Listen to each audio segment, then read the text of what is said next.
Hi guys, welcome to this video outlining a few more VR options for you in your sim racing rig. I'm not, this time at least, trying to say which is the better game. I think quite clearly out of all these games it is Dirt Rally 2, but it's just showing you what other options are available other than the ones that we showed last time around, which you can see here. So let's get cracking, shall we? First up we have Furidashi, which is a nice little drift game made by some small indie developer. Unfortunately, this menu, which I'm showing you right now, the rotating background is a recipe for vomit in VR. I'm hoping that they heed some feedback and stop using this kind of menu system because it is really quite jarring. The game itself is quite a fun little drift game. You can't play in dashboard view, which is my preferred view, but you can still have some fun.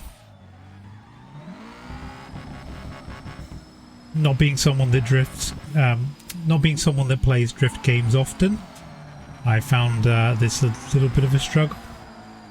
I played against some other drift racers and had a little bit of fun. I can't say it's something I would do very often. I'm much more likely to play something like Dirt Rally, but it's a little bit of fun, occasional fun.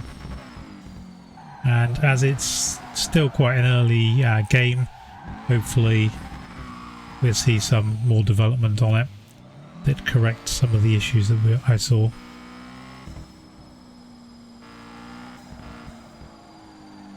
Out of all the games I've played in VR, this is by far the worst, unfortunately.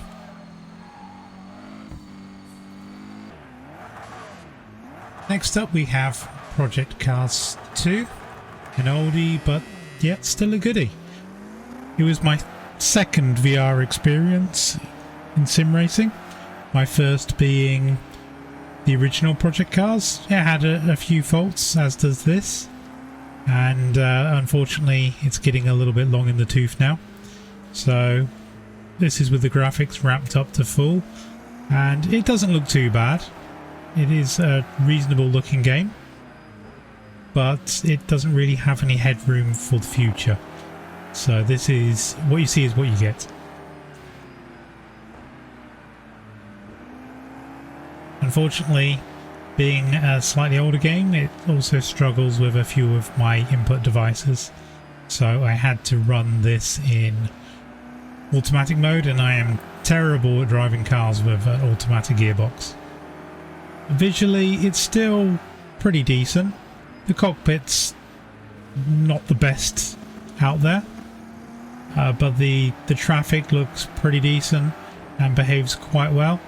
The AI isn't the greatest either, generally punting you off at every opportunity, but it still has a reasonable feel to it, and if you can find some multiplayer games available to you, then yeah, we'll have a lot of fun playing this.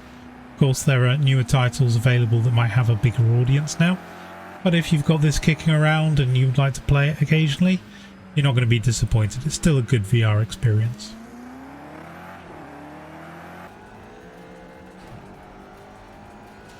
If you liked Project Cars 2 and you've always felt like it needed a bunch of Dayglow UI components scattered around everywhere, then perhaps you want to take a look at Project Cars 3. Personally, I really hate all of the arcade options that are enabled on this, so I actively went through and switched them off. In the video you're seeing here, they're all still on, just so you can get a feel of what it looks like with them on. With it off, it's much closer to the experience you got in Project Cars 2, so you can tone it all down and get that experience and not have silly visuals in the middle of the track trying to point you to where the apex is, where your braking points are and where you should accelerate from. But if you like that kind of thing, it's there for you. feel wise, it feels a little more arcadey than Project Cars 2. It has slightly superior graphics options, which is to be expected with a newer title. And of course it handles my hardware a little bit better, which is great because I wanted to be able to use a sequential shifter for this car. Overall, the AI is not really markedly improved from the previous incarnation, which is interesting given the development time this had. And I could do without having the fake helmets around in the in-cockpit view. You might be able to switch that off, but we're looking at the game from roughly what you would get as an experience out of the box. It was hard enough trying to dig into this game to find Laguna Seca and GT3s, but they are there. And if you don't mind having to struggle past the forced tutorials from this style of game, then you can end up having some fun. If you're familiar with the fantasy KartKraft season I did a little while back, KartKraft is a dedicated karting game. It runs on the Unreal Engine and has a few quirks around things like physics, and the AI is pretty predictable. It's still in early access, so it can be forgiven for some of those things. It looks pretty good in VR.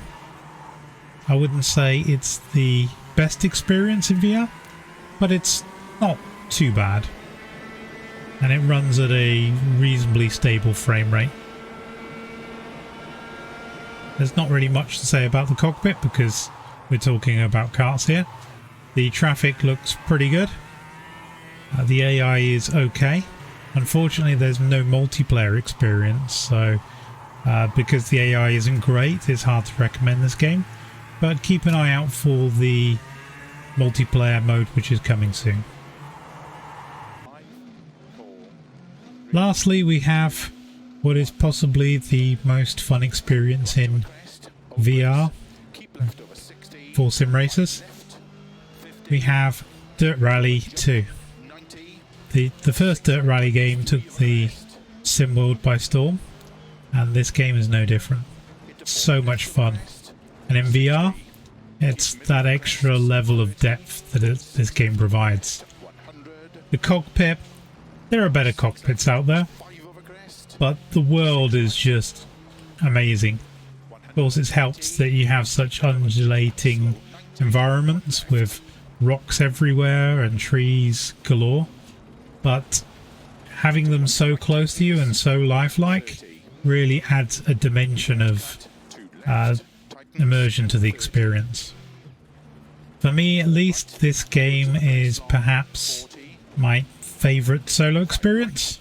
I do quite like the multiplayer race clubs that are in it as well, but I prefer circuit racing for my multiplayer experience. Still, this is a great game and a hell of a lot of fun to be throwing these cars around these kinds of environments, as tricky as they can be. The rapid movement around the cabin might make it a little unsettling for some racers, but I personally don't experience any motion sickness from this game. Actually, the game Furidashi earlier made me have to take a break from VR for a little while because the menus were giving me that motion sickness feel. And when I first played the original Project Cars, that made me feel a little sick as well. But this game, it doesn't do that for me, even though you've got a lot of cabin movement. So hopefully you've enjoyed this video and you've perhaps been given a few more options to experience in VR. If you have, please give this the thumbs up. Please leave some comments if you have something to say or other games to recommend. And don't forget to subscribe to the channel. Until next time, guys. Bye bye. 50 bumps for left into 5 right.